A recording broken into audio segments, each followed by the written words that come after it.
Charges against Ontario's top cop are dropped and some are crying foul. Oh, he will be brought into court on this charge. The evidence is quite clear.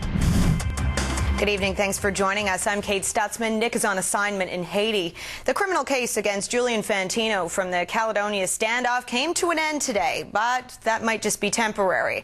A Crown prosecutor appeared in court in Cayuga to withdraw the charge laid against OPP Commissioner by activist Gary McHale. But McHale isn't giving up, and the Crown is not answering some fundamental questions.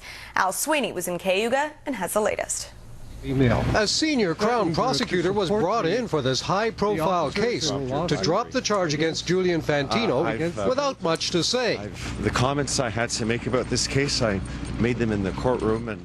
But those comments didn't answer questions like, why not let a court rule on Fantino's innocence or guilt? Why not let a judge decide whether this charge should be heard?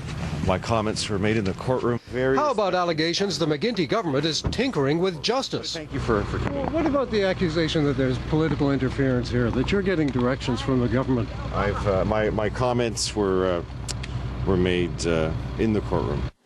The explanation for withdrawing the charge against Fantino is that the Crown feels it would not lead to a conviction.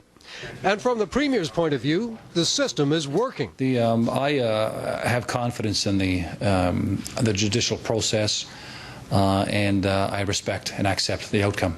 But Gary McHale says this doesn't end the case against Fantino. Oh, he will be brought into court on this charge.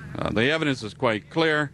McHale cites an email Fantino sent to the Haldimand County Council in 2007 objecting to support for protests in Caledonia, saying the OPP would pull out of Haldimand County or support officers in lawsuits against the county.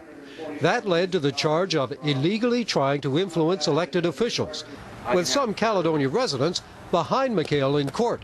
It's just dreadful to have to live in a country like this where the police are dominating a situation. The next round in this battle will take place back in court as McHale tries to keep this charge against Fantino alive. He's appealing to superior courts and says this fight isn't over. Al Sweeney, CHCH News, Cayuga.